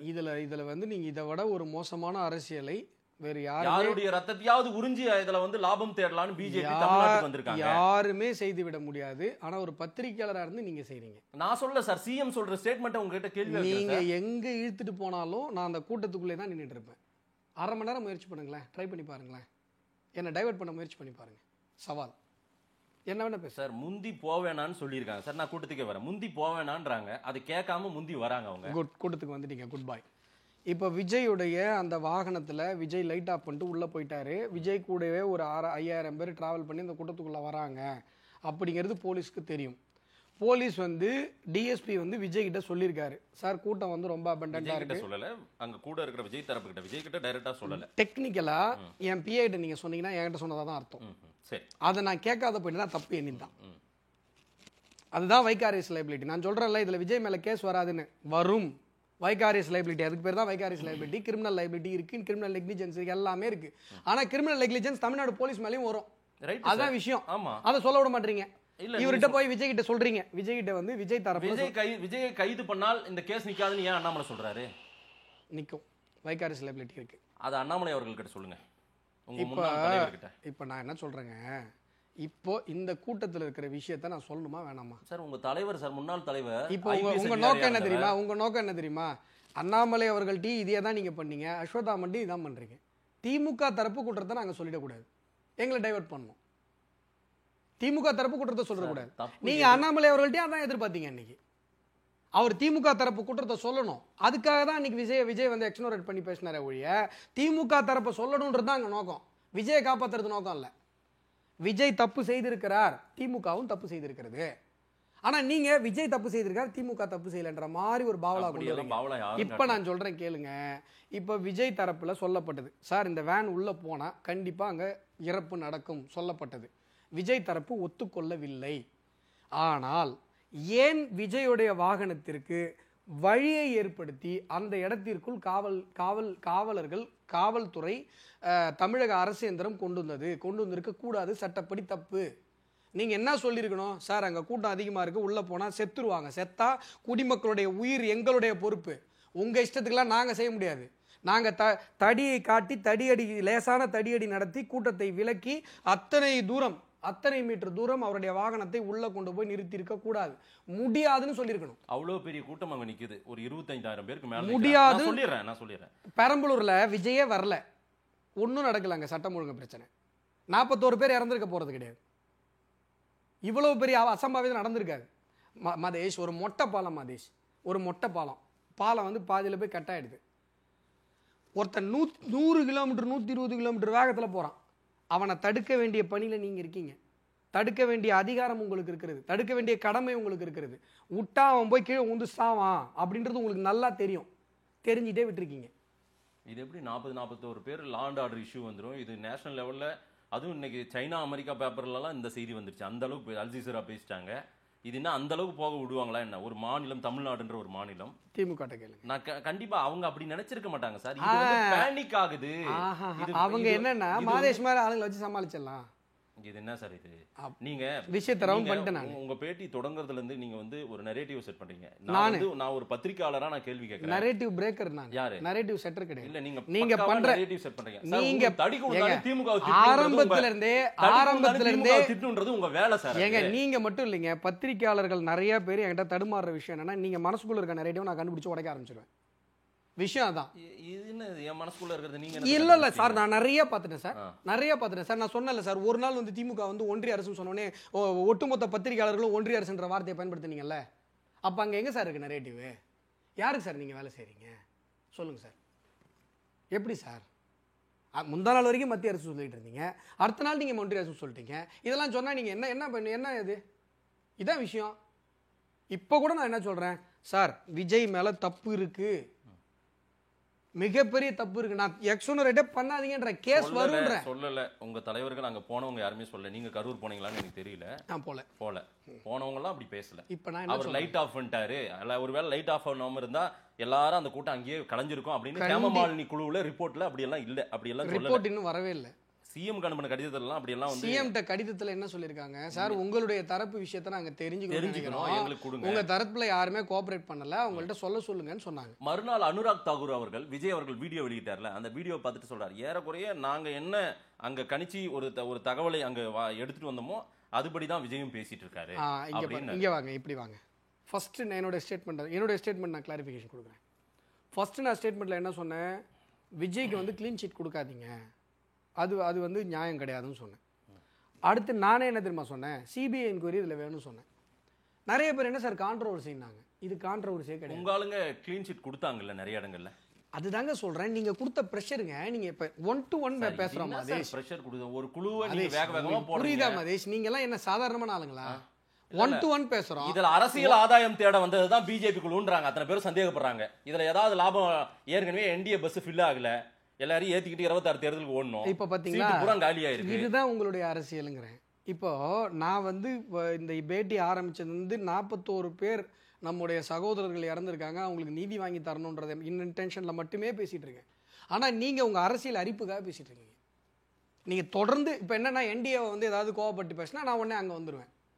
என்னடா இந்த ஆள் பேட்டி ஆரம்பிச்சதுலேருந்து அந்த இன்சிடென்ட் விட்டு வெளிலே வர மாட்டான். இவனுக்கு உடனே உங்கள் கட்சி இப்போ அஸ்வத்தாமனுக்கு என்ன சொன்னால் கோவம் வரும், பிஜேபியை மட்டம் தட்டி பேசினா கோவம் வரும்.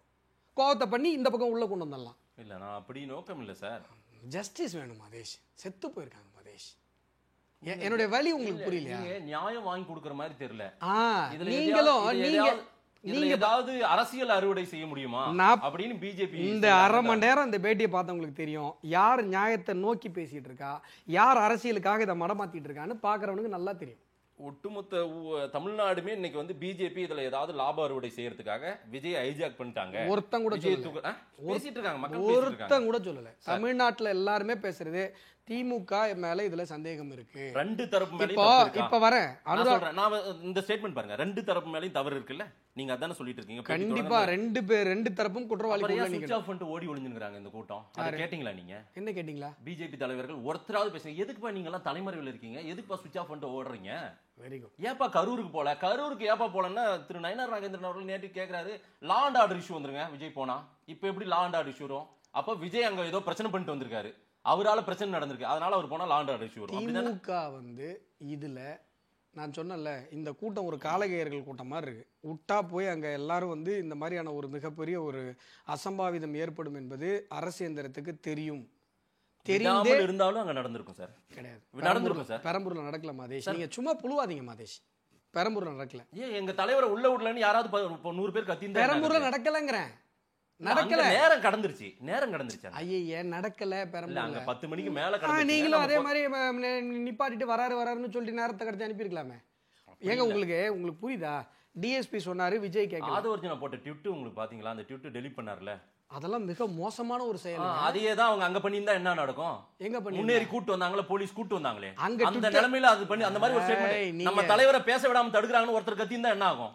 யோசிச்சு பாருங்க சார். நீங்க ஒரு வழக்கறிஞர். பெரம்பூர்ல நடக்கல, இது ஹைப்போதெட்டிக்கலா நீங்க வந்து ஏமாத்துறீங்க. ஏமாத்தல சார். நடந்த தப்புக்கு பதில் சொல்லுங்க.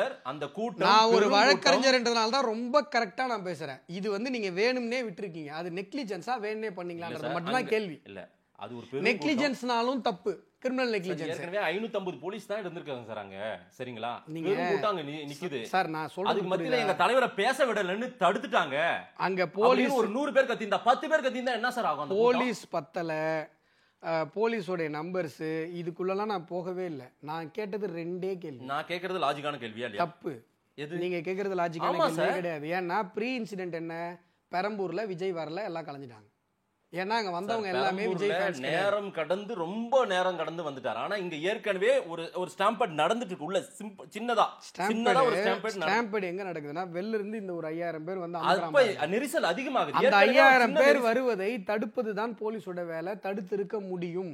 நீங்களே வழி ஏற்படுத்தி கொண்டு போய் உள்ள விட வேண்டிய அவசியம் என்ன? டிஎஸ்பி சொன்னாரு விஜய் கிட்ட உள்ள போகாதீங்கன்னு. அந்த தரப்பு கேட்கல.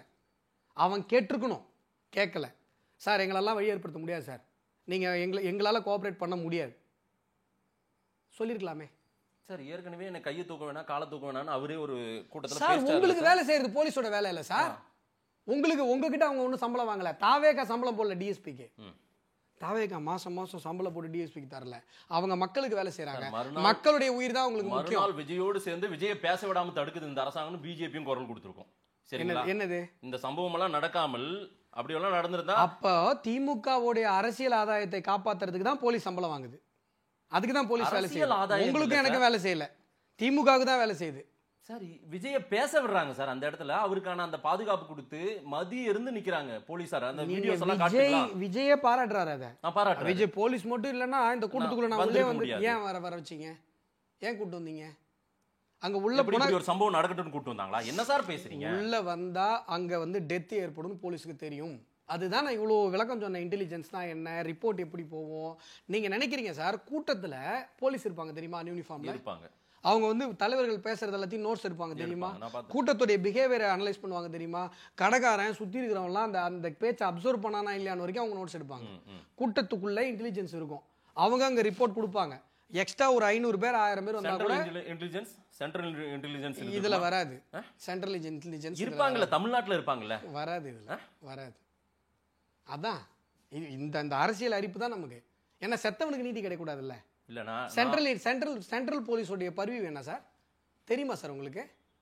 இப்போ இதுலேயே வந்து ஒரு ஒரு ஒரு ஸ்பீக்கரு வந்து தமிழகத்தை தனியாக பிரிப்போம் அப்படின்னு சொல்லி செப்பரேஷனோ இல்லை வந்து ஒரு குறிப்பிட்ட ஒரு மதக்குழுவுக்கு அப்பீஸ்மெண்ட் பண்ணி அவங்கள வந்து ஒரு அடிப்படைவாதத்துக்குள்ளே இழுக்கிற மாதிரியோ பேசினாதான் சென்ட்ரலுக்கு அதனுடைய பரிவே வரும்.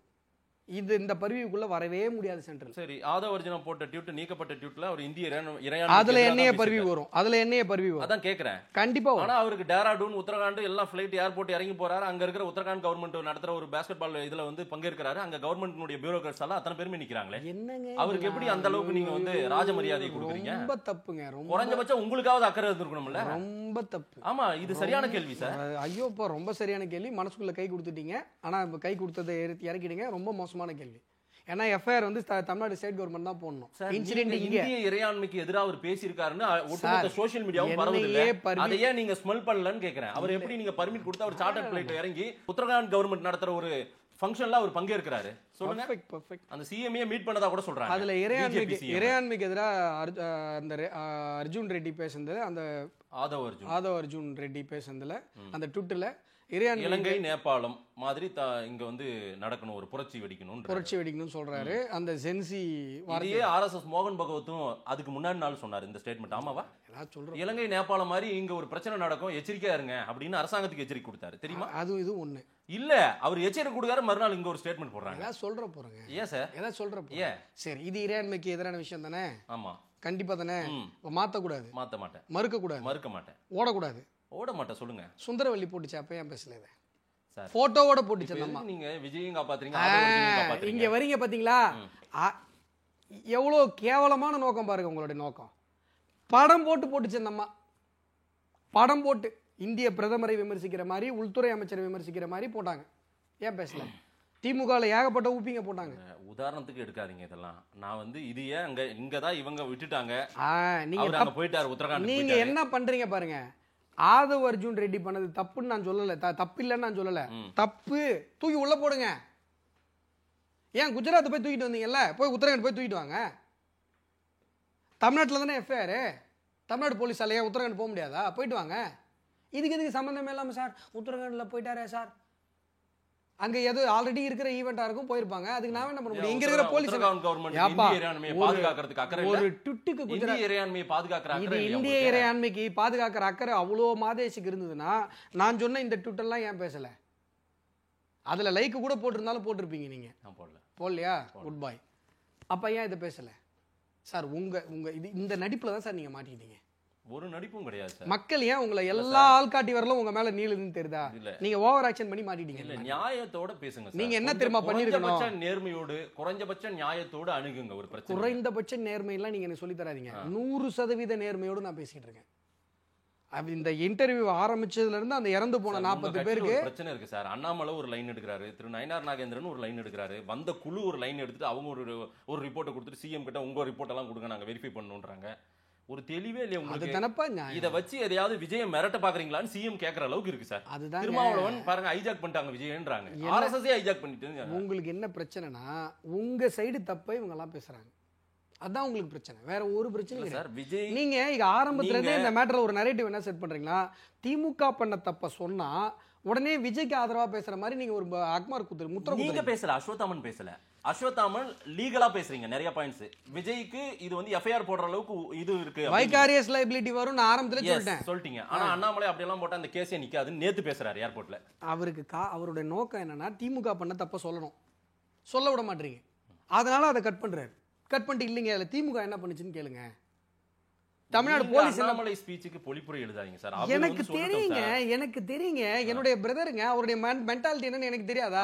எதிர்க்கட்சிகள் இப்ப இது ஏன் அதிமுகவும் பிஜேபியும் பேசுதுன்னா அதிமுக ஆட்சியில் இருந்த உங்களுக்கு தான் கூட வர்றதுக்கு யாரும் இல்ல, கூட்டணிக்கு ஆள் இல்ல, அதனால விஜயும் எங்களுக்கு தமிழ்நாடு போலீஸ் எப்படி செயல்படும் தெரியும். நாங்க வந்து முந்தா நாள் கட்சி ஆரம்பிச்ச விஜய் கிடையாது. எங்களுக்கு தெரியும் தமிழ்நாடு போலீஸ் எப்படி செயல்படும். ஒரு கூட்டம்னா நம்ம அந்த கிரவுட் மேனேஜ்மெண்ட்ல தமிழ்நாடு போலீஸ் என்ன பண்ணும், ரெவென்யூ ஆஃபீஷியல்ஸ் என்ன பண்ணுவாங்க, தமிழ்நாடு அரசு எந்திரத்தோட வேலை என்ன, இது தெரியும். எடப்பாடி பழனிசாமி அவர்கள் இந்த மாநிலத்துக்கு சிஎம்மா இருந்தவர். சரி சார், அவருக்கு தெரியும். என்ன, நாங்க வந்து இந்த தேசத்தையே ஆளுகிற ஒரு கட்சி. 6 லட்சம் பேர் கூடணும். ஆனா உங்களுக்கு வேற கடமை இருக்குல்ல, முருக பக்தர்கள் மாநாட்டுல 6 லட்சம் பேர் கூடணும். நீங்க இன்னைக்கு 500 போலீஸ் 550 போலீஸ்ங்கிறீங்கல்ல, முருக பக்தர் மாநாட்டுக்கு எத்தனை போலீஸ் போட்டாங்க? போலீஸ் எல்லாரையும் உட்கார வச்சு அவங்க எல்லாம் தண்ணி சாப்பாடு கொடுக்கறது முதல் கூட நாங்க பண்ணோம். எல்லாரும் கம்ஃபர்டபுளா நிம்மதியா இருந்தாங்க. கிரவுண்டை கூட கிளீன் பண்ணி எடுத்துட்டு விட்டுட்டு போனோம். ஏன்னா எங்களுடைய ஆர்கனைசேஷனல் பிஹேவியர், எங்களுடைய வரலாறு அப்படிப்பட்ட வரலாறு. புரியுதுங்களா? இவங்க வந்து ஒரு அன்கண்ட்ரோல்டு மாப் அப்படிங்கிறது நல்லா தெரியும் தமிழ்நாடு போலீஸ்க்கு. நான் தான் சொல்றேன், அந்த பிரிட்ஜ் உதாரணம் தான். விட்டா போய் உழுவான்னு தெரியும், தெரிஞ்சே விட்டுட்டீங்க. அது நெக்லிஜென்ஸா இல்லை வேணே பண்ணீங்களா? இதுதான் தமிழக மக்கள் கேட்குற கேள்வி. இதுக்கு நீங்க சொல்லலாம், சார் அவன் 120 கிலோமீட்டர்ல போனது தப்பு இல்லையா சார், ஒன்வேல போனது தப்பு இல்லையா சார், இல்லை சார் அவன் போகும்போது அவன் குடிச்சிருந்தான் சார், தப்பு இல்லையா? ஆமா தப்பு, தூக்கி உள்ள போடு. ஆனா நீ பண்ண தப்ப மறைக்காத. இப்ப இதுலயே ஸ்டாலின் வந்து உண்மையிலேயே நேர்மையா செயல்படுறதா இருந்தா எப்படி இருந்திருக்கணும், அந்த எஸ்பிக்கு வந்து சஸ்பென்ஷன் கொடுத்துருக்கணும், எல்லாரும் இடமாற்றமாவது கொடுத்துருக்கணும். அதுக்கப்புறம் அந்த என்கொயரியை கண்டக்ட் பண்ணிருக்கணும். நான் சொன்னேன் சிபிஐ என்கொயரி இந்த மேட்டரில் வேணும்னு சொன்னேன். ஏன் சொன்னேன்? ஏன்னா இப்போ விஜய் தரப்பு டெக்னிக்கலாக என்ன பண்ணுது சார், விஜய் போட்ட வீடியோவில் ஏகப்பட்ட தப்பு இருக்குது சார். அவர் மன்னிப்பு கேட்கல, முதல்ல குற்றவுணர்வு எடுத்துக்கல, பொறுப்புணர்வு எடுத்துக்கல, அந்த இறந்தவங்களுக்கான அந்த வருத்தத்தை கூட அவருடைய அந்த வீடியோவில் தெரியல. நானும் சொல்கிறேன், அந்த விமர்சனங்கள் எல்லாம் எனக்கும் இருக்கிறது. ஆனால் ஒரு விஷயம் நான் டெக்னிக்கலாக என்ன சொல்கிறேன், ஒரு தரப்பு இன்னொரு தரப்பின் மீது குற்றம் சாட்டுகிறது. அதில் வந்து என்ன சொல்கிறான், மாநில அரசு எந்திரத்தையும் காவல்துறையும் குற்றம் சாட்டுறாங்க. இப்போ காவல்துறை மேலே எந்த குற்றமுமே இல்லை என்று காவல்துறை நினைக்கிறது என்று சொன்னால், ஒரு இண்டிபெண்டன்ட் ப்ரோபுக்கு நீங்கள் கொடுக்கணும்ல, இண்டிபெண்டன்ட் என்கொயரி கொடுக்கணும்ல. சிபிஐ வந்து என்கொயரி பண்ணட்டும் சார், நாங்கள் வந்து என்கொயரிக்கு நான் உடன்படுறேன், அவங்க சொல்லட்டும், நாங்கள் குற்றம் பண்ணுறவர்கள், எங்களுக்கு எந்த பயமும் இல்லை, நாங்கள் நிற்கிறோம். அதை நிற்கலை. இப்பயுமே என்னன்னா, குற்றம் சாட்டப்பட்டவர்களே இந்த வழக்கில் என்கொயரி ஆஃபீஸர்ஸாக போகிறாங்க. No one cannot be the judge for his own case. இல்ல எஸ்ஐடின்றது தனி அதிகார அமைப்பு, அது நேரடி நீதிமன்ற கட்டுப்பாடு. இந்த எஸ்ஐடியை ஏன் வந்து கிட்னி விவகாரத்தில், கிட்னி திருட விவகாரத்தில் அமைக்கல? அன்றைக்கு தான் உயர் நீதிமன்றம் சொன்னுச்சு. அந்த கேள்வி தான் இன்னைக்கு எடப்பாடி பழனிசாமி கேட்கிறார். அதுக்கு என்ன பதில்? இல்ல சார், அக்கௌண்டபிலிட்டி எடுக்காத ஒரு வீடியோவை போடுறாரு திரு விஜய் அவர்கள். அதை வந்து அனுராக் தாக்கூர் மறுநாள் ஏன் நியாயப்படுத்தி, நாங்க எடுத்த ரிப்போர்ட் மாதிரியே இருக்கு விஜய் ஸ்பீச்சும், அதுல இந்த பார்ட் தான் அனுராக் தாக்கூர் அக்னாலேஜ் பண்றாரு. தமிழ்நாடு ஸ்டேட் கவர்மெண்ட் மேல சரியா பாசிபிள் அவர் ஏதாவது இதுல ஏதாவது விஜய தன்பயப்படுத்திடலாம், அங்க அமித்ஷா கிட்ட ஏதாவது சொல்லிட்டு வந்துட்டாரா என்னன்னு தெரியல. ஆரம்பத்துல இருந்து கட் அண்ட் கிளியரா விஜய் தரப்பு தப்பையும் திமுக தரப்பு தப்பையும் அரசேந்திரத்தோட தப்பையும் சொல்ற அஸ்வத்தாமங்கிட்டயே அவர் எப்படியாவது விஜய்க்கு சப்போர்ட் பண்ற மாதிரி ஒரு பாவலாவை கிரியேட் பண்ணணும்னு கார்னர் பண்ற நீங்க 10 பேர் 20 பேர் இருக்கிற பிரஸ் மீட்ல பேசினது மாதிரி அங்க இல்ல சார். அங்கேயே அந்த மாதிரி தான் நீங்க ஒரு டோட்டலா இந்த பிரஷர்லாவே ஒன் சைடடா இருந்தாங்க சார். நீங்க இந்த பிரஷர் கொடுக்கறதெல்லாம் நிப்பாட்டிட்டு ஃப்ரீ மைண்டடா ஓபன் மைண்டடா கேளுங்க. நான் ஓபன் மைண்டடா தான் கேக்குறேன். நான் உங்களை சொல்ல ப்ளூரல், நீங்க உங்களுடைய பொது புத்தி பத்திரிகையாளர்கள் நீங்க கேளுங்க. நீங்க இங்க பேசுறவங்க எல்லாரும் எல்லா தளங்களையும் நீங்க பாருங்க, சேட்டலைட் சேனல்ல இருந்து யூடியூப் சேனல்ல இருந்து எல்லா தளங்களையும் பேசுறது பாருங்க. ஒன்னு திமுக தரப்பு தப்புன்னு சொல்றவங்க விஜய் தரப்பு தப்பு சொல்ல மாட்டாங்க, விஜய் தரப்பு தப்பு சொல்றவங்க திமுக தரப்பு தப்பு சொல்ல மாட்டாங்க. யாராவது ஒருத்தராவது அந்த இறந்து போனவருடைய தரப்புல நின்று பேசணுமா இல்லையா? பேச மாட்டானே மதேஷ், தப்பு இல்லையா? நம்ம எல்லாருக்கும் ஒரு மனசாட்சி ஒன்று இருக்கு சார். உண்மையிலே கரூர் சம்பவத்தை வைத்து பிஜேபி வந்து ஒரு நீதி வாங்கி தரணும்னு நினைக்கிறீங்களா, இல்ல எப்படியாவது இந்த பிரச்சனையை வச்சே விஜய தன்வயப்படுத்திடலாம், தன்னுடைய கூட்டணி கொண்டு வந்துடலாம்? இந்த கேள்விக்கே அவசியம் இல்ல இருக்கு. ஏன் இந்த கேள்வி இருக்கு? இல்ல உங்களுக்கு என்னன்னா, விஜய் திமுக தரப்பு பண்ண தப்ப மறைக்கணும் சார். இது கேள்வி. இப்ப நீங்க நியாயமான பத்திரிகையாளர்களா இருந்தா எப்படி இருந்திருக்கணும் சார்? விஜய் தரப்புல இவங்க எல்லாம் இந்த தப்பு சொல்றாங்க, திமுக தரப்புல அதிமுக பிஜேபில இந்த தப்பு சொல்லுது. அப்ப விஜய் தரப்புல தப்பு இருக்கு, திமுக தரப்புலயும் தப்பு இருக்கு சார். ஆனா இங்க வந்து திமுக தரப்புல இருக்க தப்புக்குள்ள நீங்க போக மாட்டீங்க. கேள்வி விடுங்க, போக மாட்டீங்க மதேஷ். கேள்வி கேட்க விடுங்க. நல்லா கேளுங்க மதேஷ்.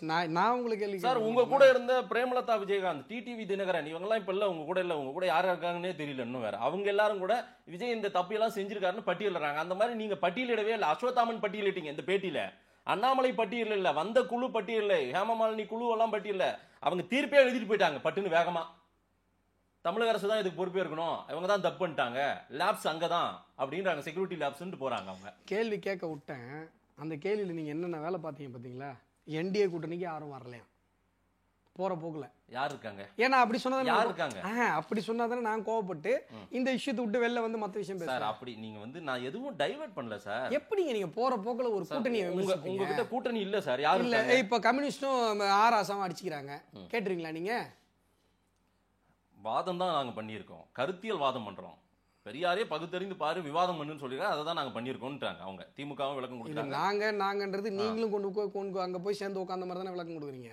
இந்த விளக்கத்தை கொடுக்க வேண்டிய அவசியம் உங்களுக்கு நம்ம ஏன் சார்? நான் பாருங்க இப்ப நம்மன்ற பாருங்க, இந்த நம்ம என்ன நம்மன்னு எங்களுக்கு தெரியும். அந்த விளக்கம் ஏன் கொடுக்க வேண்டிய அவசியம் உங்களுக்கு வந்தது? ஏன் வந்துச்சு? ஏன் உங்களை கொண்டு போய் நீங்க அங்க கனெக்ட் பண்ணிக்கிறீங்க? உங்க மனசே அங்கதான் சார் கனெக்ட் ஆகுது. அப்படிலாம் ஒண்ணு தப்பு சார். நீங்க உங்களுக்கு அரசியல் ஐடியாலஜி இருக்கலாம், ஆனா நீங்க இன்டர்வியூக்கு முன்னாடி செருப்பு கட்டி விடுற மாதிரி கட்டி விட்டுட்டு எல்லாம் நான் வந்து நியூட்ரலா வரணும். நான் நியூட்ரலா தான் கிடையவே கிடையாது. நீங்க அந்த கூட்டணிக்குள்ள போகும்போது என்ன சொல்றீங்க?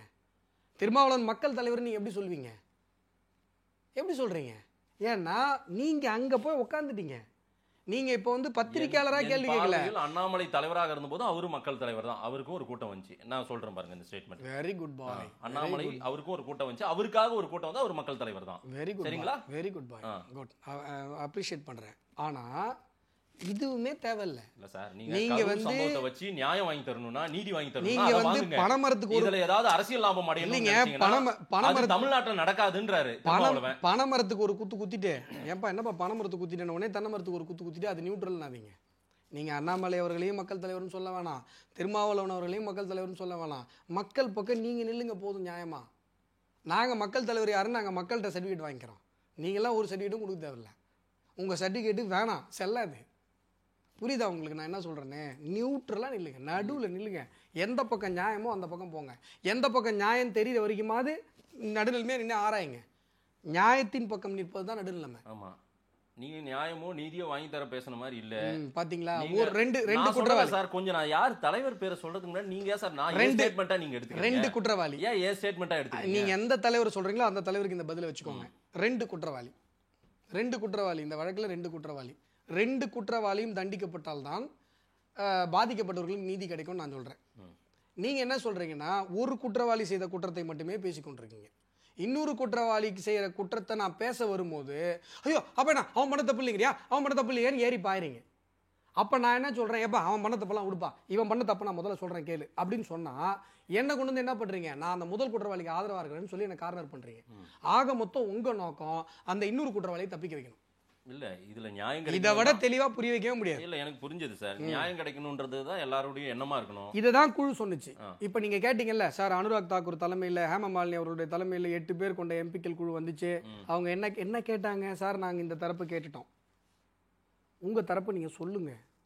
அதானங்க நியூட்ரல்.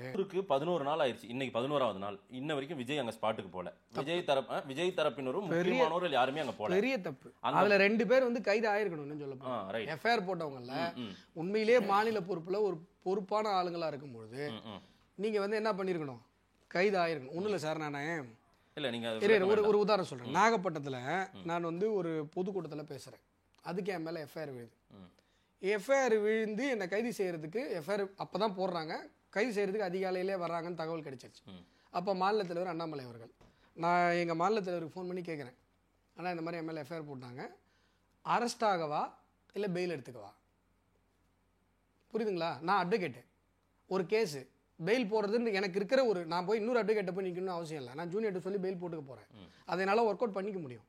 ஆனால் எங்கள் மாநில தலைமையிட்ட நான் கேட்குறேன், இல்லை நீங்கள் அரெஸ்ட் ஆக வேணாம் பெயில் எடுங்கன்னு சொன்னார். அவர் அரெஸ்ட் ஆகுன்னு சொன்னா அரெஸ்ட் ஆயிருப்பேன். இதுதான் ஒரு கட்சி இப்படிதான் செயல்படணும். ஒட்டுமொத்த கட்சியுமே அப்ஸ்காண்ட் ஆயிட்டு நீங்க இல்ல என்ன கைது பண்ணுங்க, என்னோட அலுவலகத்துல வந்து கைது பண்ணுங்க. நான் சொல்றது அந்த அவர் பேர் என்ன, புஷி ஆனந்த், அவர் கைது ஆயிருக்கணும். அப்பதான் நிர்மல் குமார் எஃப்ஐஆர்ல யார் யார் பேர் இருக்கோ அவங்க எல்லாம் கைதாகி அவங்களுடைய தரப்பு வாதங்களை நீதிமன்றத்துல வச்சிருந்தாங்கன்னா தான் கேடரஸ் அவங்க போய் நிப்பாங்க. ஒரு பிஜேபி தலைவர், ஏன் அஸ்வத்தாமன் உட்பட இப்போ வரைக்கும் நீங்களாம் ஏங்க ஓடி ஒளியறீங்க அப்படின்னு யாருமே கேட்கலையே சார்? நீங்க தப்பு பண்ணல, 2 தரப்புலையும் தவறு நடந்திருக்கீங்க, நீங்க முன்னாடி நில்லுங்க, வாங்க நீதிமன்றம் இருக்கு, ஜனநாயகம் இருக்கு, நம்ம மக்கள்கிட்ட பேசுவோம் அப்படின்றது தான் மக்கள்கிட்ட எடுத்து சொல்லுவோம் அப்படின்னு. இப்ப நான் என்ன சொன்னேன் மதேஷ்? நான் இப்ப என்ன சொன்னேன்? இந்த கேள்விக்கு என்ன அவசியம் இருக்கு? நான் இப்போ என்ன சொன்னேன்? உங்க ஆளுங்க யாருமே பேசலையே சார். போனவங்க கரூருக்கு போனவங்க யாருமே பேசலையே சார். பிஜேபி காரங்க. இந்த விஷயம் நல்ல நியாயமான கேள்வி மதேஷ். இப்போதான் நீங்கள் அரசியல்லாம் விட்டுட்டு உண்மையிலே உங்கள் மனசில் இருக்க கேள்வி கேட்குறீங்க. விஷயம் என்னன்னு புரிஞ்சுக்கோங்க. இதில் விஜய் தரப்பு பண்ண குற்றங்கள் வெளிப்படையாக தெரிகிறது. திமுக தரப்பு செய்த குற்றங்கள் அரசியல் தெரிந்தவர்களுக்கு, அரசியல் கூட்டங்கள் எப்படி நடக்கும் என்று தெரிந்தவர்களுக்கு, police department, Tamil Nadu machinery, government machinery எப்படி நடக்கும்னு தெரிஞ்சவங்களுக்கு தெளிவாக தெரியுது. தமிழக மக்களுக்கு பெருவாரியான பேருக்கு தெரியுது. ஏன்னா அரசியல் புரிதல் தமிழக மக்களுக்கு அதிகம். அதனால் ஒரு தரப்பு என்ன சொல்லுதுன்னா, ஒரு தரப்பை மட்டும் குற்றம் சாட்டிவிட்டு இன்னொரு தரப்பை விடுதலை செய்ய முயற்சி செய்யாதீர்கள், நியாயமான ஒரு நீதி விசாரணை நடக்க வேண்டும் என்று சொல்லுகிறது. சிஎம் கடைசி 3 அறிக்கை சொல்ல முயற்சி செய்பவர்களை பாத்தீங்களா? இதுல யாருமே அரசியல் பண்ணாதீங்க, பாத்தீங்களா? இதுல உண்மை வெளிவரணும் அப்படின்னு சொல்லியிருக்காருல்ல. பாத்தீங்களா என்ன பேச வரல? பாத்தீங்களா? நீங்க மனசாட்சியோட தான் கேள்வி கேட்டீங்க. அதுக்குள்ள மறுபடியும் அந்த மனசாட்சியை மூடி வச்சுட்டு உள்ள குறுக்கால வரீங்க. எங்களுக்கு என்னன்னா, நீங்கள் எங்களை ஃப்ரீயாக இப்போ நீங்கள் குறுக்க வராத மாதிரி ஃப்ரீயாக பேச விட்டுருந்தீங்கன்னா எல்லாருடைய டோனும் இப்படி தான் இருந்திருக்கும். ஆனால் நீங்கள் என்ன பண்ணிட்டீங்க?